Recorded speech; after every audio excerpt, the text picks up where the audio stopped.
Last time I was sharing a little bit from His Holiness, and I was just going to start with the beginning of that to what I've been thinking about. So he was talking about time is always moving, minute by minute, second by second, and it's time moves on, our lives move on, and we can't stop this movement. So he's kind of trying to wake us up here to what our situation is. And he's saying that we have one thing in our hands, whether we waste time or whether we use it constructively or destructively. And then he was saying how really that's the same for everyone. Time is marching on for everyone and all. But what's different is, and so we're all equal in this way, right? It's happening for everyone. But the difference lies in our state of mind and our motivation. So I was looking at my state of mind and motivation this morning. I've been kind of staying with motivation since we received teachings on that recently.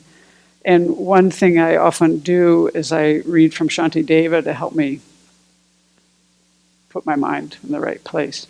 And so I'm kind of stuck on this one verse that helps me look at my motivation and my mental states. And he says, "What remains with me now through the terminated experiences of the past?" What remains from the past? "But through my great attachment to them, I've been going against my spiritual mentor's advice." So every time I read this most mornings lately for a while, and every time something different comes up that I need to look at. So this morning, what came to mind, because you're always holding on to things, and what came to mind to me this morning was how I want interactions to go differently sometimes. And so I recognize this pattern. Only this morning I had a little more of a little more recognition of my role, I would say. Okay, so there's a certain kind of reactivity that comes out of me. And I was trying to figure out, well, what's really going on here? What am I wanting? What are the needs? I want this feeling of ease. And in my mind, what would be really work well if the other person was curious. But what I come up against is kind of like a combativeness, that's kind of strong, maybe just contrarian kind of view. And I find myself reacting to this. So this has come up within me a lot. And so, of course, when I see things regularly, I just think, there's probably some reason why you're experiencing this way.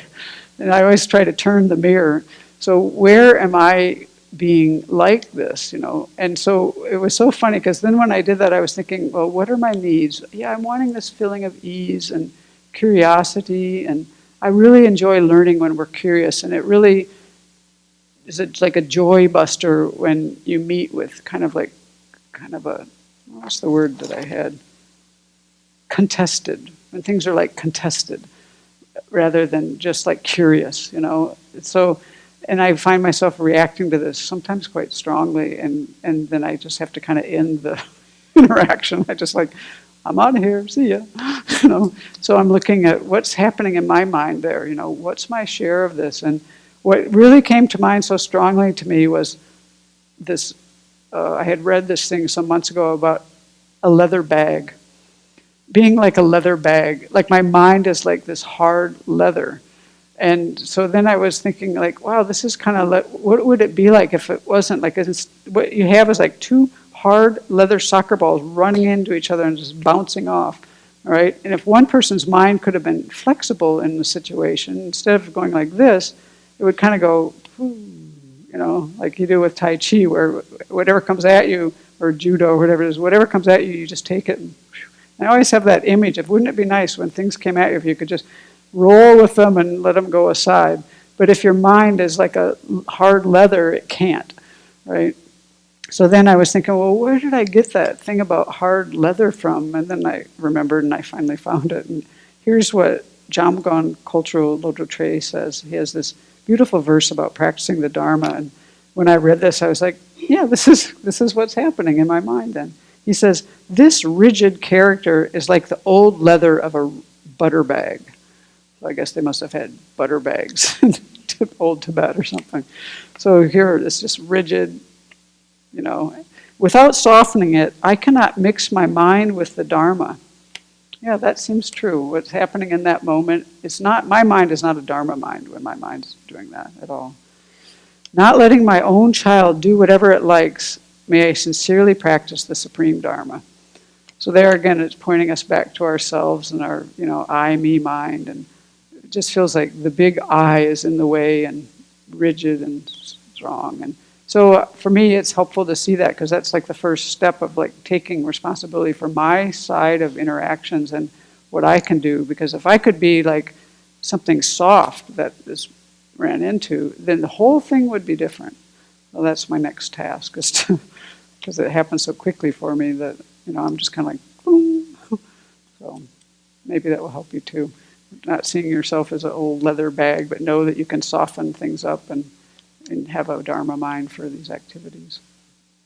The example of the old leather bag comes also in another situation where they talk about people who are very close to the Dharma and yet their minds become hard. So the butter is soft, but the bag that's holding it is hard.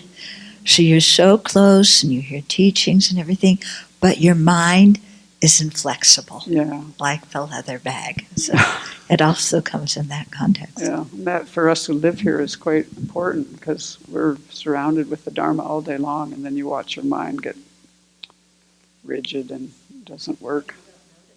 No, you have to usually suffer a little bit. And then finally figure out, oh, it's my side.